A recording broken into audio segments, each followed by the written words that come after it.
am Gabriella Bork, mental health professional at J.B. Martin Middle School. I'm Corinne Heffron, the 7th grade counselor at J.B. Martin. We are going to talk to you all about cyberbullying, how we see it in the work that we do, how we help kids navigate with the social aspect, strategies for problem solving, just tips to be helpful, and also at home as well. So to start, cyberbullying, we tend to come from the place of the type of aggression it can be. We talk to kids about different types of aggression, whether it be physical, verbal. So we look at cyberbullying as more of a relational aggression, meaning that it's things that are done, behaviors, actions, meant to impact other people's relationships in a negative way.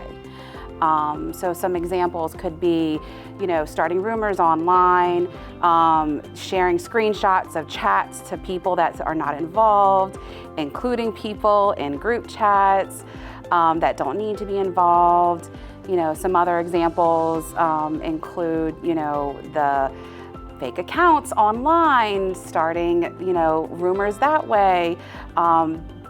That's where we tend to see a lot of the cyberbullying that impacts students on a day-to-day. Mm-hmm. And it's tricky on our end sometimes because there are so many things that are happening outside of school that we do see blend into our daily lives here at school. So even if students are posting or chatting or anything at home, when they get to school, those rumors are still overflowing. The nervousness and some of those challenges with those relationships are still here. Mm-hmm. And from our perspective, we can support students emotionally, we can help them problem solve, we can help with some conflict resolution, but it's really difficult for us to be able to have any sort of impact on what's done at home. So we encourage students to do things like block people from social media that might be harmful to them, blocking phone numbers of people that they might not interact in a positive way with,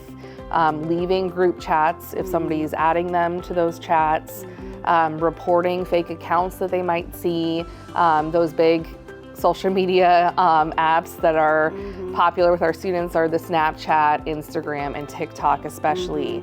And they have some parts of them that are meant to be temporary, which makes it very tempting for students to feel more empowered to say things they wouldn't normally say face to face. So things like the stories on Instagram or Snapchat are meant to be seen once and then students think that they disappear. But we know that things that are posted really last forever somewhere. So it could be that somebody's taking a screenshot. And a lot of the students say, oh, but it alerts us when they take a screenshot, but that doesn't prevent somebody else from using another phone to take a picture. So we're having to have these real conversations with students here at school, even though it's not something that's taking place here at school. But we see the impact at school, and at least at J.B. Martin, cell phones are not allowed during the school day, and so it's the outside influence of the anonymity of being behind a screen, of not having to confront these real situations face to face. Outside of school, they have that ability, but then once they're in school, they see these other kids face to face, that they have all these really intense emotions based off of something that they just saw on their screen the night before, or their friend told them about they saw on their screen the night before. And so having to navigate those in-person conflicts during the school day, it has gotten in the way of the academics, it has gotten in the way of age-appropriate ways of dealing with conflict. Thankfully, we're in a position where we're able to use our expertise to meet with students one-on-one, like Corinne said, talk about problem-solving strategies. But we've also gotten into a place where we can pull groups of kids together. The more we get details of who is involved, who's not, where the source it may have started from, it allows us to be able to decide, okay, let's try to get this specific group together. Let's work through some in-person conflict resolution. It's such a necessary skill needed for appropriate development, a life skill, absolutely. And so, to be able to get those groups together, work on that, But in the meantime, we also learn that it's bigger than that. It's bigger than the individual. It's bigger than the group, and trying to help educate the kids on the impact this aggression can have, the negative impact has been where we've been doing a lot of the work. Yeah, so we have our small group kind of mediations that we hold if there's a particular friend group that is having issues, but then we also try to, in a more broad sense, like we just held a girls' workshop talking about how to have healthy relationships and healthy friendships, and when to recognize some of that verbal, physical, or relational aggression among themselves, and ways to problem solve with that, so that we can be a little bit more proactive rather than reactive to what we're seeing. So we've done the girls' workshop. We have had a parent coffee where we talk to parents and guardians and families about different apps out there, what they might want to look out for. We've done some advisory lessons or cougar time lessons on conflict resolution and media in general and being responsible online. So I think it's important for parents to also understand that if their child doesn't have a phone or social media, that they're still very much impacted by what their friends are doing online or talking about on their phones or through group messages.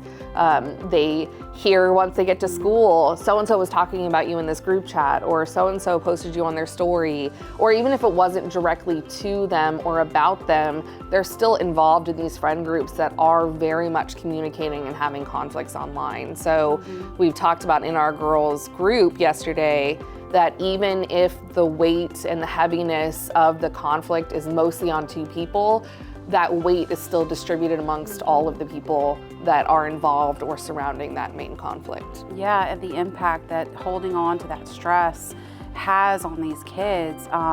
You know, the example of the weight, I had to kind of tune into them and ask them, you know, things like, when you are hearing about this group chat going on that you're not a part of and you might be excluded from as part of that cyberbullying, or when you see the screenshot of, you know, people saying some really nasty things about you, or you see this anonymous account, you know, spreading rumors about people, like, do you find yourself having these physical symptoms of, are you feeling like your stomach's in knots? Are you feeling like your heart's racing and you don't know why? Or, you know, you can't focus in school, things like that. You know, that is the physical impact that this stressful situation can have, and long-term effects of that, that it's just not physically healthy to hold on to this stress for so long. You know, part of that goes with the brain development that, you know, we tend to focus on at the middle school level, but it can go across for adolescents in general. That, you know, is as basic as possible. The part of their brain that is responsible for making logical decisions and having forethought and being able to problem solve, it's not fully developed, and it's not going to be fully developed until they're in their 20s.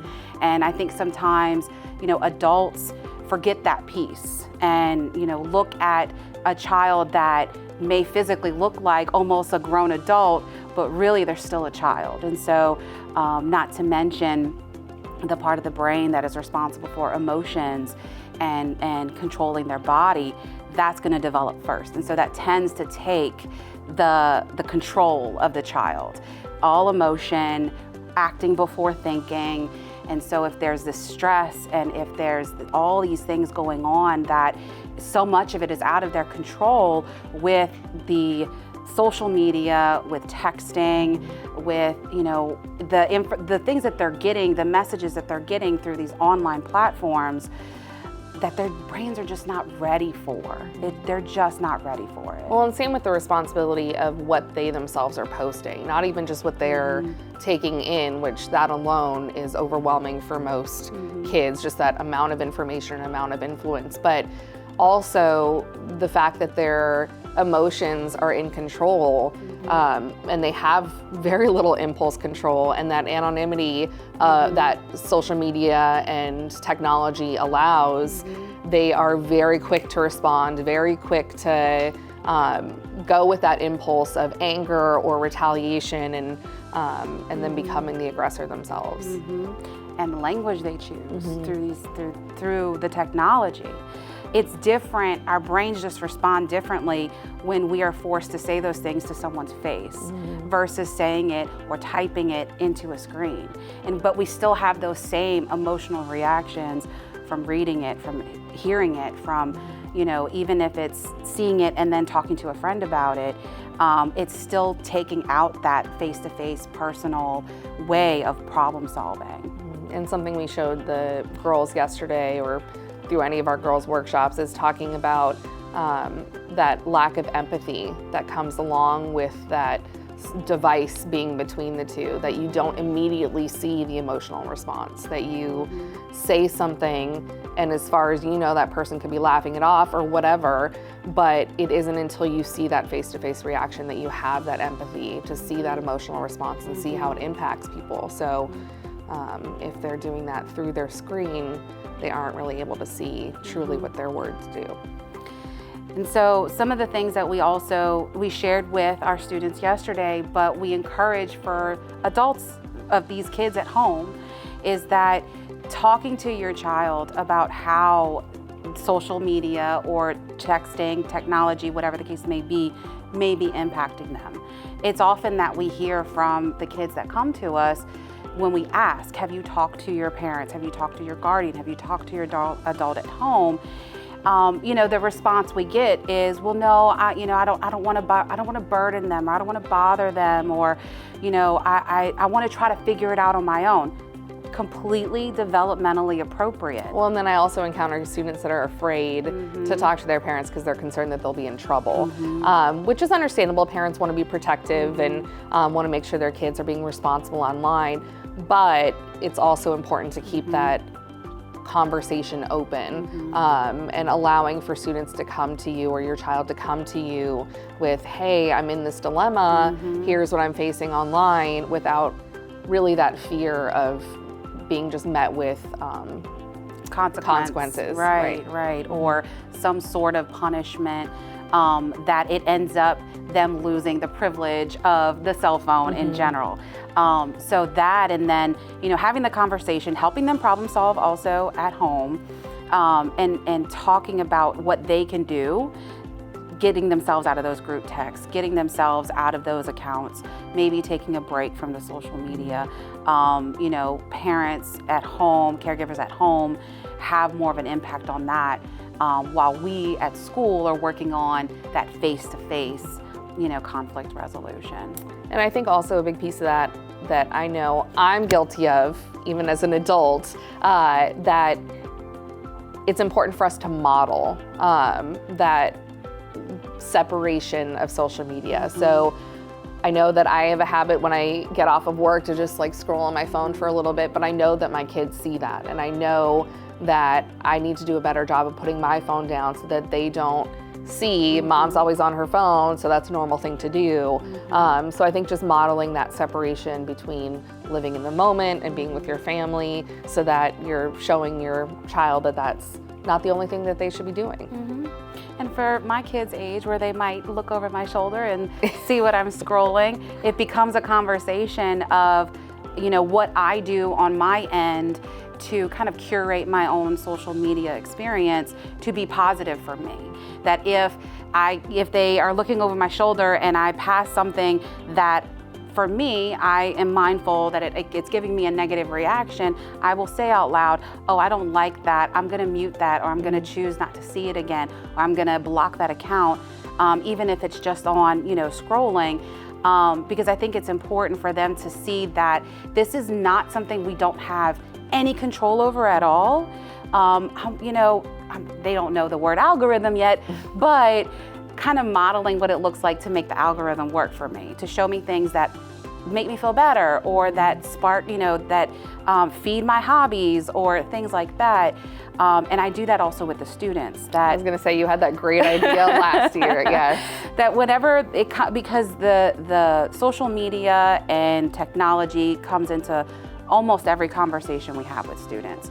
And so I encourage, first I go into conversations like, you know, tell me about what your For You page looks like. You know, it gives me insight into what the algorithm is feeding them. It kind of gives me insight into what they're, you know, what's the word I'm looking for? Interacting with.